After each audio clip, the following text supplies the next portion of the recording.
Fitness में उठा और मेरे साथ है प्रकाश कोहली। दोस्तों, एक शब्द सोशल मीडिया पर बहुत ही ज्यादा वायरल हो रहा है इस समय लेकर, छुआछूत को लेकर, जातिवाद को लेकर, और जिस प्रकार से आरोप प्रत्यारोप लग रहे हैं उसमें एक मुद्दा खुलकर सामने आ रहा है छुआछूत को लेकर, ऊंच नीच को लेकर।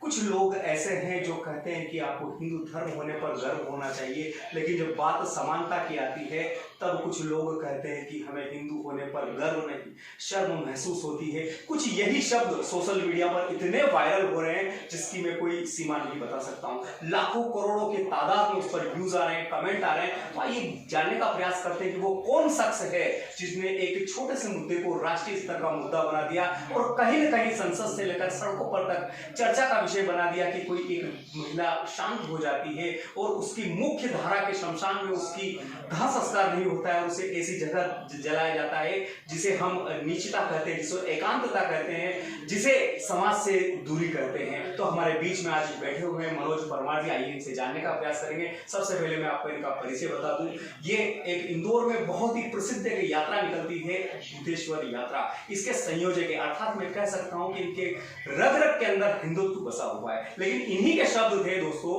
इन्होंने कहा था खुलकर कि आज मुझे गर्व नहीं शर्म होती है हिंदू होने पर। दोस्तों, शब्द नहीं है दोस्तों, ये दिल को चीर कर देने वाला वो शब्द है जो प्रत्येक हिंदू होता है उसे सोचने पर जरूर मजबूर करेगा। आज दोस्तों इस घटना को बहुत सारे दिन हो गए, लेकिन अभी तक हिंदुत्व का कोई ठेकेदार सामने नहीं आया है जो आकर इनसे मिले और कहे कि नहीं, हम तुमको समानता का अधिकार देंगे। लेकिन ऐसी बात अभी तक नहीं निकली है। मेरे बीच में बैठे हुए भूतेश्वर यात्रा के संयोजक और अध्यक्ष अखिल भारतीय बलाई समाज महासंघ के राष्ट्रीय मनोज परमार जी हमारे बीच में बैठे हुए। आइए इनसे जानने का प्रयास करते हैं कि ये मामला क्या है और ये मामला आगे इस मामले को लेकर उनकी क्या रूपरेखा है। मनोज भैया, मैं सबसे पहले ये जानना चाहता हूँ कि आखिर जो 10 तारीख को देपालपुर में हुआ था वो पूरा मामला था क्या? गत दिवस लगभग 10 तारीख के दिन मैं गीतांजलि हॉस्पिटल में, चूँकि मैं एडमिट था, मेरे को स्वास्थ्य लाभ ले रहा था, स्वास्थ्य खराब था, मेरे पास एक फ़ोन आया मेरे समाज बंधुओं का कि भाई हम इस गांव के रहने वाले हैं, चटवाड़ा गांव के रहने वाले हैं जो देपालपुर तहसील में आता है, और चूँकि मेरी माताजी का देहांत हो गया और यहाँ पर हमारी माताजी को जलाने नहीं दिया जा रहा। मैंने ये हमारा मौलिक अधिकार है, ऐसे कैसे हो सकता है, आप प्रयास करें। उन्होंने प्रयास करा और फिर से फ़ोन आया कि बोले नहीं, वो हमारे को जलाने नहीं दे रहे हैं, और मेरी माता की डेट हुए एक दिन पूर्व हो चुका है, मतलब 24 घंटे से अधिक समय हो गया है, बारिश गिर रही है। और मैंने, आप कहाँ जलाते हैं शव को, इसके पहले कहाँ जलाते थे? बोला खुले में जलाते हैं बाकी, चूँकि लगातार बारिश हो रही है तो हमारे पास कोई व्यवस्था नहीं है, और जो व्यवस्था है वहाँ पर ऊंची जात के लोग जो है जलते हैं, वहाँ संस्कार जो होता है उनकी ऊंची जात और अपर कास्ट का होता है। तो उन्होंने जो उनकी व्यथा पीड़ा मुझे बताई थी और उसके लिए फिर मुझे भी बुलाया, मैं गया वहाँ पर। तो वहाँ पर गांव वालों ने उन्हें ये कह के शमशान से भगा दिया था कि भाई आप जो है देपालपुर जाइए और देपालपुर जो है वहाँ जलाइए भाई सबको, ये हमारी समाज का शमशान है, हमारे लोगों का शमशान है, हमारा प्राइवेट है, निजी शमशान है, ऐसा उन्होंने कहा। तो वे लोग 20 किलोमीटर की यात्रा करने के लिए निकल चुके थे चटवाड़ा से पिपलोदा रास्ते में एक गाँव आता है जो लगभग 5 किलोमीटर पे।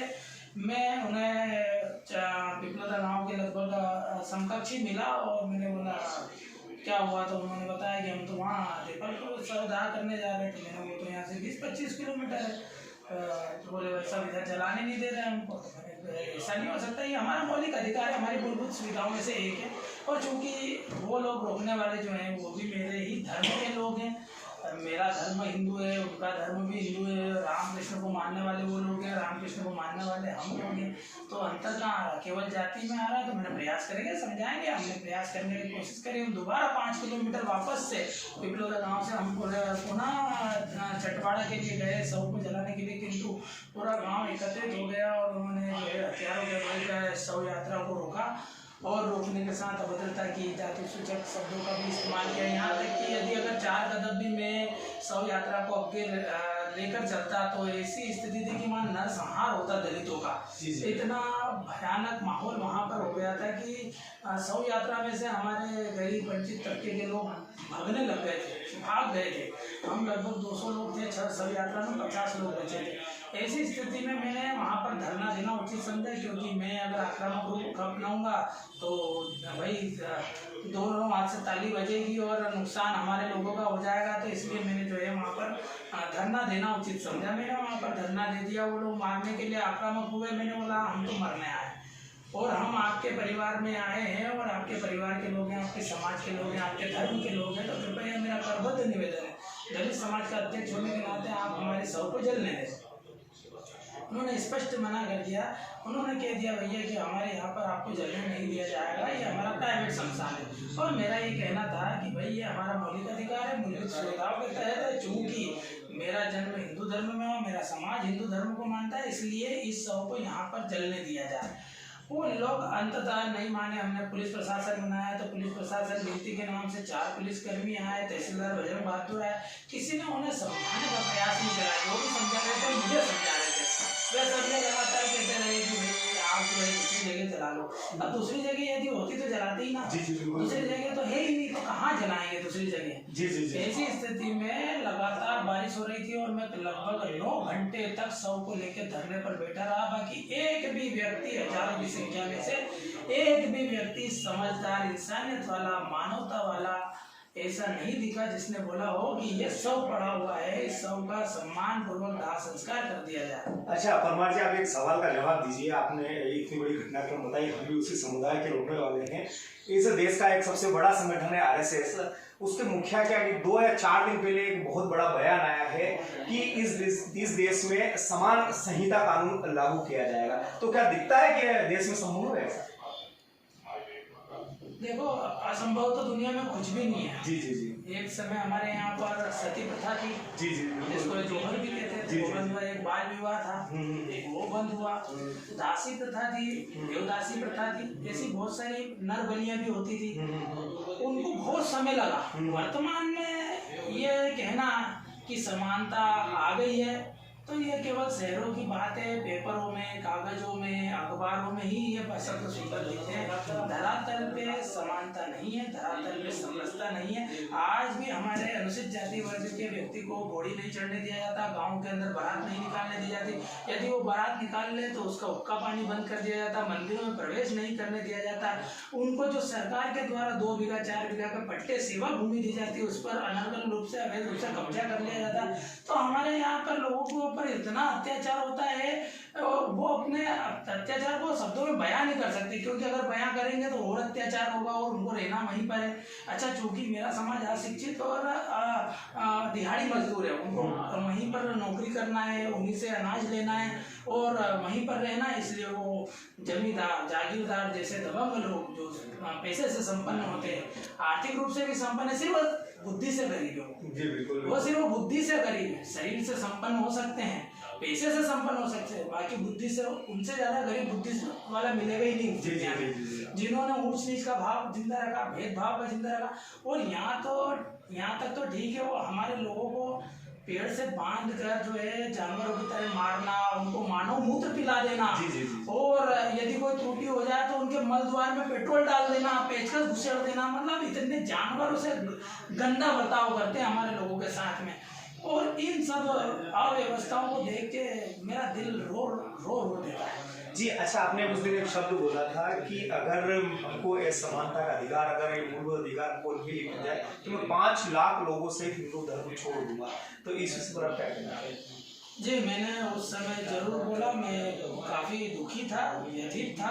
वहाँ पर ऐसा मेरे ख्याल से ऐसे कई गांव हैं, सैकड़ों गांव, हजारों गांव हैं, जिन गांवों में ऐसी अव्यवस्था है। और उन अव्यवस्थाओं पर मैंने कई जगह सफलता हासिल करी, कानून के बल पे, लोकतंत्र के बल पे, और कई जगह मैं असफल भी हुआ। उस दिन का जो मेरी असफलता उस दिन की, मुझे रिटर्न फेयर लौटाना पड़ा, इसलिए वो मेरे हृदय का दुख जो है जिमा पर आया था। और उस हृदय के दुख को मैंने जिमा पर आया और वह राष्ट्रीय मुद्दा बना और राष्ट्रीय स्तर पर हैशटैग भी हुआ है, राष्ट्रीय स्तर पर ट्रोल भी किया गया है। बाकी मुझे लगता है लोकतंत्र की आज की इस प्रणाली में हम किसी का दिल जीतने के लिए तलवार का नहीं, कलम का उपयोग करें, क्योंकि विचारों की लड़ाई है और विचारों की लड़ाई में उनकी जो विचारधारा है उससे भी जीतने के लिए अच्छी विचारधारा, उसकी विकास की आवश्यकता है। जैसे कि कोई भी एक बीमारी है अचानक दूर नहीं होती, उसी प्रकार ये जो जातिवाद है, भेदभाव अचानक दूर नहीं होगा, मैं भी समझता हूँ, क्योंकि एक अहंकार और संस्कार की लड़ाई है। हम संस्कार की लड़ाई लड़ रहे हैं और वो अहंकार की लड़ाई लड़ रहे हैं। वो जन्म से अहंकार के साथ पैदा हुए कि मैं बड़ा ब्राह्मणों मुखमासी बाहुराज तदस्य पदभ्य शूद्रो जाएगा। एक उस सूक्त का एक मंत्र है जिसके अंदर बताया गया है कि ब्राह्मण की उत्पत्ति ब्रह्मा के मुख से हुई है, क्षत्रिय की उत्पत्ति भुजाओं से हुई है, वैश्य की उत्पत्ति उदर से हुई है या जंघा से हुई है, और शूद्र की उत्पत्ति पैरों से, अर्थात शुरू से मंत्रों में बता दिया कि पैरों से हुई। फिर भी चलो हमने स्वीकार कर लिया, बाकी हमने ये बोला कोई भी पूर्ण पुरुष बिना पैरों के हो सकता है क्या? कोई भी धर्म बिना शूद्रों के नहीं हो सकता है। इसलिए जिस तरह शरीर का प्रत्येक अंग जरूरी है, उसी प्रकार हिंदू धर्म के लिए शूद्र का भी होना अत्यंत आवश्यक है। नहीं तो आप ये बोल रहे हैं हिंदू के लिए अगर शूद्र आवश्यक है, तो ऐसे में तो कहीं न कहीं जो आपका समुदाय है, हमारा समुदाय है, वो हमेशा निम्न तबके का ही बना रहेगा। तो आप क्या कहना चाहेंगे? नहीं, इस विचारों की लड़ाई में हमारा संघर्ष लगातार जारी रहेगा। समरसता के लिए, समानता के लिए, मूलभूत सुविधाओं के लिए, मौलिक अधिकारों के लिए और हमारे समाज के, दलित समाज के स्वाभिमान के लिए, उसके सम्मान के लिए मैं अंतिम सांस तक लड़ूंगा। किंतु यदि अगर हम सोचे कि जैसे कोई भी रोग हो गया, यदि हमारे किसी हाथ में या उंगली में, 5 उंगली में से एक उंगली में रोग हो गया, तो उसका इलाज करें, ना कि उसको काट दें। इसलिए अभी तत्काल काटना ठीक नहीं है, उसका इलाज, उस रोग का इलाज हमने चालू किया है। ऐसे हमने कई गाँव में सफलता भी प्राप्त की है, और इसमें कई सामान्य वर्ग के लोगों की मदद मिलती है। सामान्य लोगों के जो अपर कास्ट के पत्रकार लोग होते हैं, वो मेरी मदद भी करते हैं। वो इस विषय को अच्छी दमदार तरीके से उठाते हैं, उनको समझाने भी जाते हैं। कुछ अच्छे लोग भी हैं, कुछ लोगों के कारण एक पूरा समाज बदनाम हो जाता है। जी, बिल्कुल।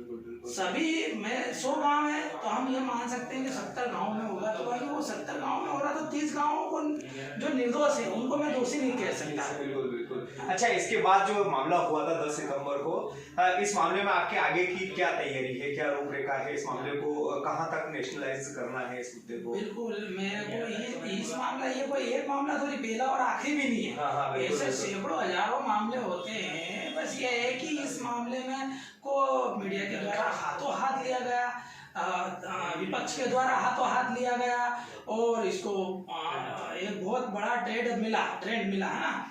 तो ऐसा नहीं है कि केवल ये गांव आखिरी रहेगा। क्या बाबा साहब अम्बेडकर जब जन्मे थे तो तब ये समान था? उन्होंने काफी प्रयास करे। आज हमारा जीवन जो समानता का है, हम जो पढ़ लिख पा रहे हैं, हम जो अच्छे वस्त्र पहन पा रहे हैं, वो तो बाबा साहब के ऋणी है। वो तो हम अपना खून का कतरा दे के भी नहीं चुका सकते। बाकी बाबा साहब के प्रयासों के बाद भी 1956 में बाबा साहब ने अपना शरीर छोड़ा, और उस शरीर छोड़ने के बाद आज लगभग 70 साल हो गए होंगे उस बात को भी। तो 70 साल में क्या अंचलों में समानता आ पाई? नहीं आ पाई, शहरों में आ पाई, क्योंकि वहाँ शिक्षा का विकास हुआ। तो ये शिक्षा केवल दलितों के लिए नहीं, शिक्षा उदार मानसिकता, विकसित मानसिकता ये अपर कास्ट के लिए भी लागू होती है। और वो अपर कास्ट के वेद अपंग लोग जो सड़ी गली मानसिकता को आज भी अपने सिर का ताज समझते हैं। यदि अगर उनको समझाया जाए उदारवादिता, विकसित मानसिकता के रूप में अगर उनको समझाएंगे, तो निश्चित ही हम कहीं परसेंटेज बहुत अधिक सफल होंगे, ऐसा मेरा मानना है। जी बिल्कुल।